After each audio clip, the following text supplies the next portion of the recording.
Hello fellow Star Trek fans, welcome back to a brand new episode of 10 Forward, brought to you as part of the Clonestar podcast. I am your host Mike Overton, and this week's episode we are checking out episode 5 of season 5 of Star Trek Discovery.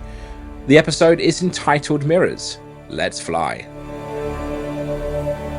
As the crew regroups after the time bug incident that cost them 6 hours, they track their main adversaries in the quest for progenitor technology. Book uses this pause to reflect on his life choices and considers redeeming Mole, the daughter of his mentor, Cleveland Booker. Stamets and Tilly discover that the trail leads through a wormhole, but is too narrow for Discovery to fit through, prompting the captain to undertake a shuttle mission, despite her new first officer's objections. After sharing some old Kalurian poetry, she reassures him of his leadership capabilities and departs with her former partner.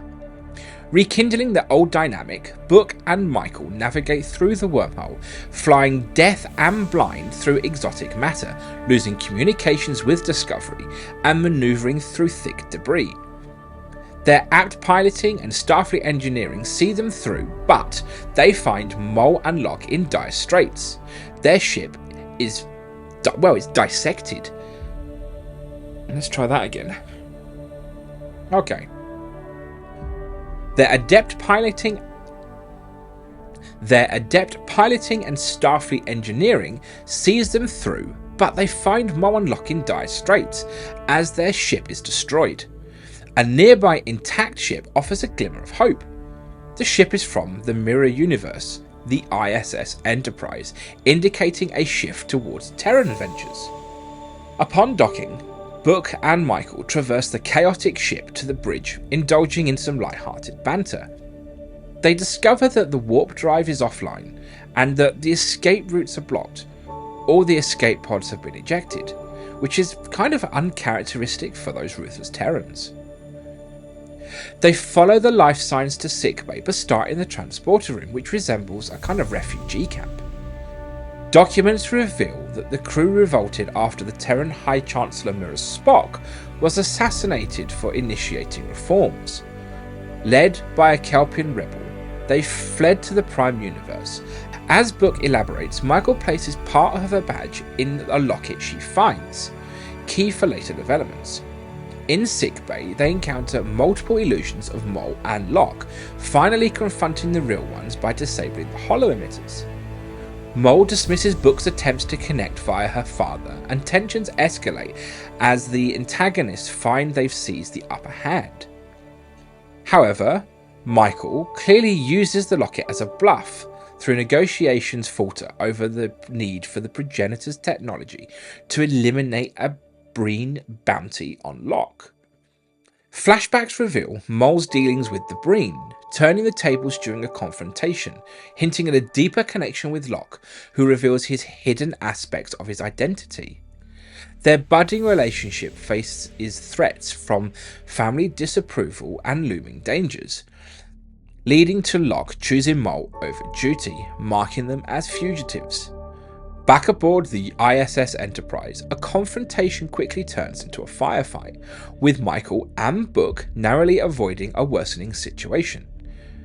They make a retreat as Mole and Locke manage a temporary truce, driven by the necessity for more reconciliation. As Michael and Book face challenges on the bridge, the crew back on Discovery work feverishly to widen the wormhole using a creative solution involving photon torpedoes spurred by the premise of some Carulian spirits. In a desperate move, Michael shares a poignant memory with Book from the time anomaly, enhancing their bond. The episode concludes with the ISS Enterprise barely escaping a collapsing wormhole, setting upon future dilemmas. Throughout subplots, such as Dr. Culber's spiritual struggles and Adira regaining their scientific confidence, add depth, leaving the crew and viewers anticipating the next developments on their thrilling journey.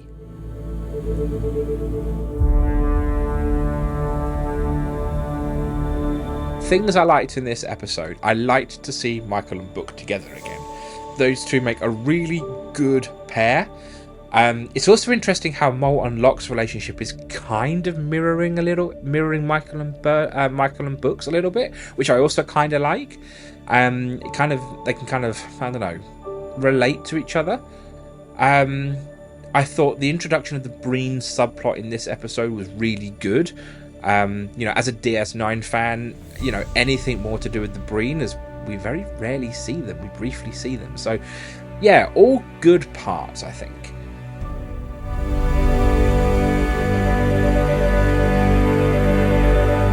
My standout moment from this episode, I think, is going to be Raina.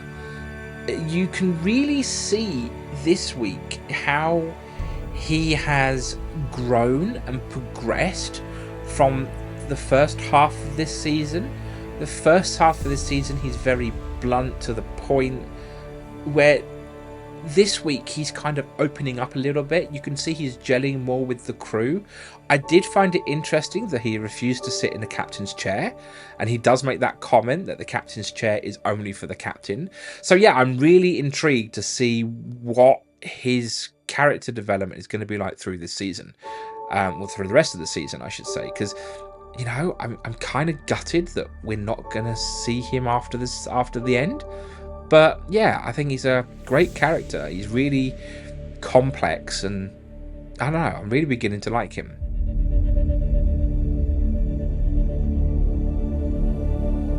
This week's episode was kind of burdened a little bit with a lot of Star Trek lore. If you're not that into DS9, the Breen to you doesn't really mean an awful lot.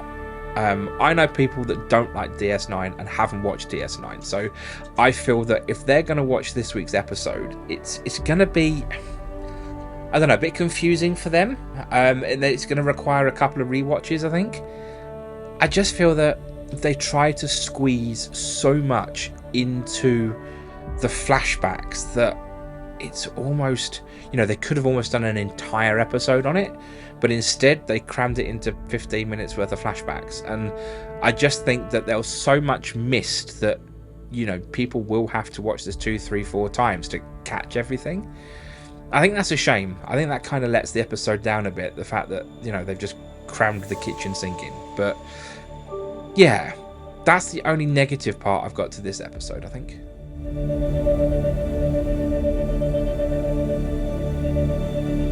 So, to recap this episode, the mid-season episode is kind of a mixed bag, highlighted by strong performances that breathe life into both heroes and villains. It offers meaningful character development, however, attempts to deepen the franchise lore are kind of bogged down by overly complex expositions. Despite a strong theme centered on choices, some directional decisions fell a bit flat, potentially leaving viewers confused or needing to rewatch to grasp the storyline. Nonetheless, the episode continues to explore Discovery's lore and character evolution effectively. David Ajala shines as Book, grappling with his emotional choices and those around him striving to establish new familial bonds. Eve Harlow and Elias Toufé elevate their roles as Mole and Locke, adding depth to both characters, which enriches the plot. Their complex relationship kind of mirrors Michael and Book's, and then the rekindling between them is adding layers to the episode's title mirrors. The subplot involving Raina, highlighted by his interaction with Carulian lore, adds colour to his character, though Doug Jones' absence is definitely felt. Culber's spiritual exploration also receives sufficient attention, integrating well with other subplots, without kind of overshadowing them. The revelation that Locke is Breen brings a fresh twist that deepens the mystery around this very elusive race, much to the delight of DS9 fans, such as myself. The episode delves into the Breen, revealing new aspects of their society and culture, a bit sometimes at the cost of clarity due to the sense of exposition. This setup positions the Breen as the key antagonist for the season, though it occasionally feels a bit, information overload. Utilising strange new world sets, the episode smartly incorporates the ISS Enterprise, merging past mirror narratives from Star Trek's rich history, yet The visual redressing of the Enterprise lacks imagination, missing opportunities to showcase the Emperor's harshness. The absence of character crossovers from the Mirror version also feels a bit missed. Overall, Mirrors stands as a decent entry into Discovery's lineup, teeming with lore and backstory that might benefit from multiple viewings. As Season 5 reaches its midpoint, it remains promising, weaving the show's history into an unfolding narrative, setting the stage for what could be the most compelling conclusion of a season. Thanks for tuning in to this week's episode of 10 Forward. Remember, you can catch up with more Clonestar podcast every Wednesday with The War Room, where myself and my wonderful co-host Sho Hurley interview Star Trek alumni from all seasons. We've got some incredible interviews lined up, and I can't wait for you to see them. Alternatively, check out our website clonestarpod.com for more blogs and fan art written by you, our fans. Until next time, live long and prosper.